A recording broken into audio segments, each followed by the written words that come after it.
Hello everyone, Memory here. I finally got my hands on a Headhunter as a casual player, and I bought it with style, mixing 4 brothers stash that I farmed into the trade.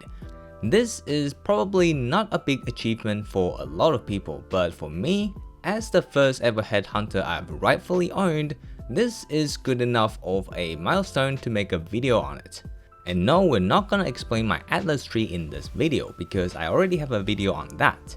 Instead, I'm gonna talk about some of the notable little tips I found useful on my journey to a Headhunter.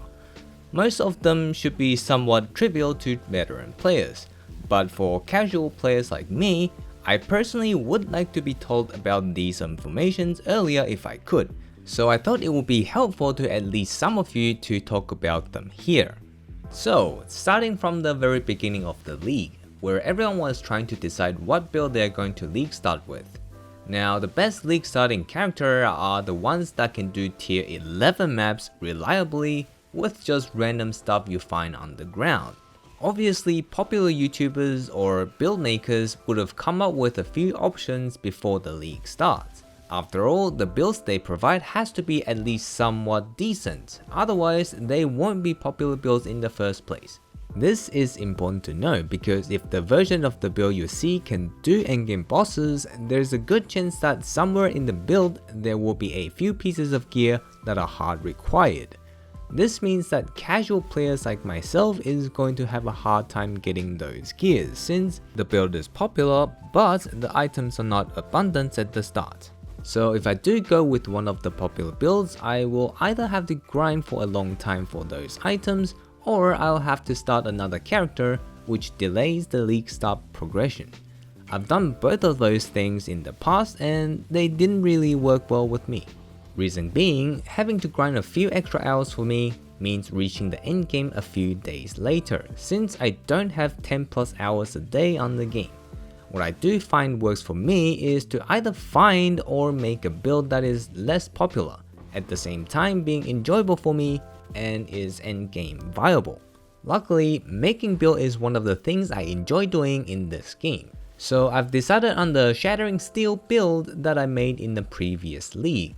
Very few people seem to be interested in that build based on the views of those videos, and it ticked all the boxes. I do have a couple of other builds as backup plans, but this build ended up working very well. It's very tanky, it can clear maps at a decent pace, it can deal with juiced up arch-nemesis mobs, and it can clear all content except for Fiat Invitations and Simulacrum. I did all of that with less than 8 Exalts worth of investments.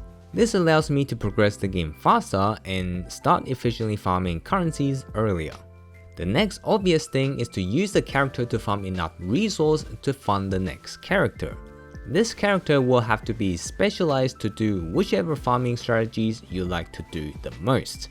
And because your league starter can already do most of the things, it allows you to have more freedom on specialization. For example, you can grab a build that is super efficient at doing endgame bosses, but terrible at clearing maps, or the complete opposite. Once you grind up the fund for your next character, which I usually aim for around 10 exalts, usually it will be around a week or 2 into the league. That means many things are starting to drop in price, which will give you more options on choosing your builds. So if you have a build that you really want to play, make it your second build. You will have way better experience than trying to force it as your league starter, thinking you're going to save time. Now, there are 3 secrets as to how the big streamers and YouTubers have lots of currencies. 1, they have rich amount of knowledge and experience on the game. 2, they spend unhealthy amount of time on the game because, well, that's their job. And 3, helps from the viewers. Now, most of us don't have a large pool of viewers to support us, so we can't do anything about number 3. Number 1 though, knowledge and experience are something that we can obtain and improve on. Obviously, this is largely associated with the amount of time you sunk into the game, including the time when you are fiddling around with POB, loot filters, trading, and searching up information on Google. There are way too much to talk about in this category, since this game is one of the most hardcore and information dense game out there. So here I'm just gonna briefly go through all the tiny bits of information I use to grind the Headhunter that I haven't already talked about in my other videos.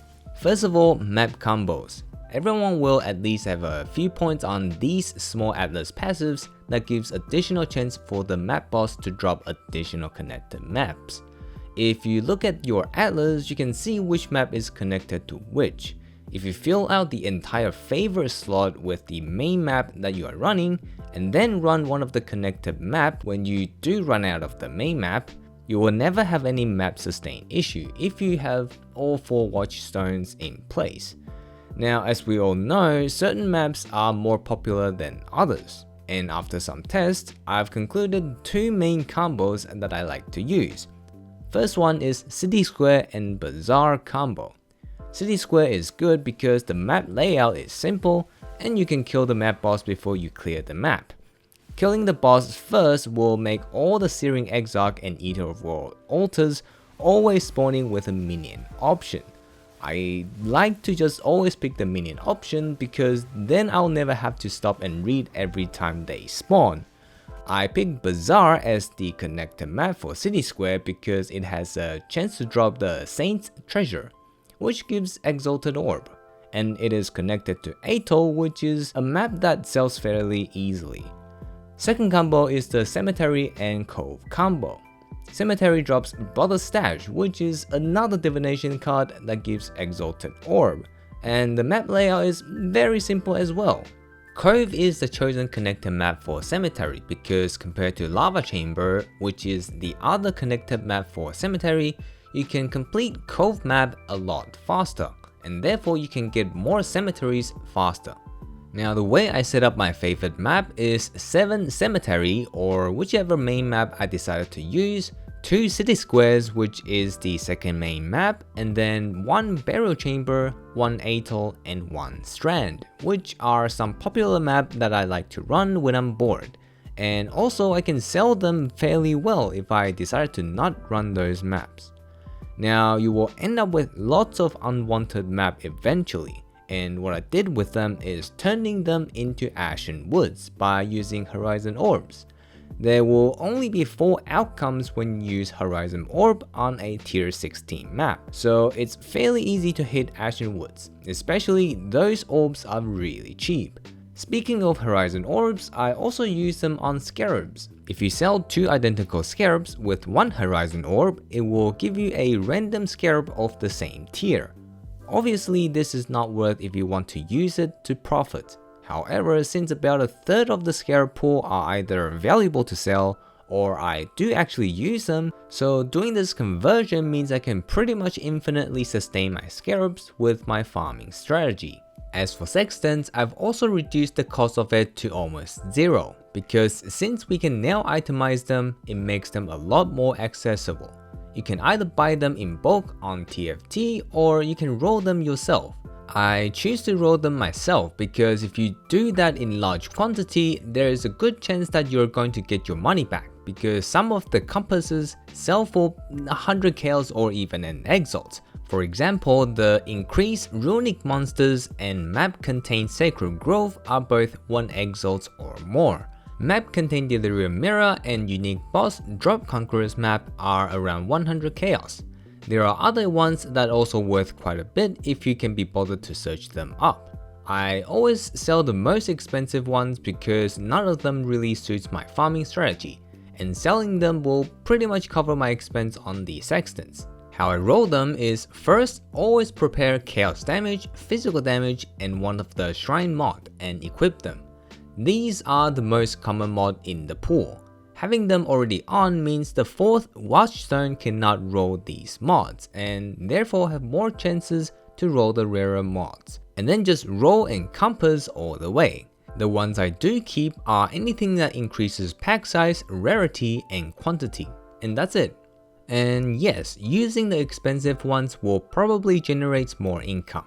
After all, that's the reason why they're expensive in the first place. However, that also means I need to set many things differently to what I currently have to make them worth, which is something that I don't want to do. And this ties in with the second reason as to why streamers have lots of currencies: the time spent on the game. Now, for most people, it is best to pick a farming strategy to invest heavily into and just stick with it. I personally enjoy Heist, and if not for the Atlas tree release in 3.17, I probably would have never leave the Rogue Harbor this league, because Heist is simple and generally requires less investments and thinking than mapping. I ended up picking mapping this league because the Atlas passives has been hyper juiced up and it now works with all maps.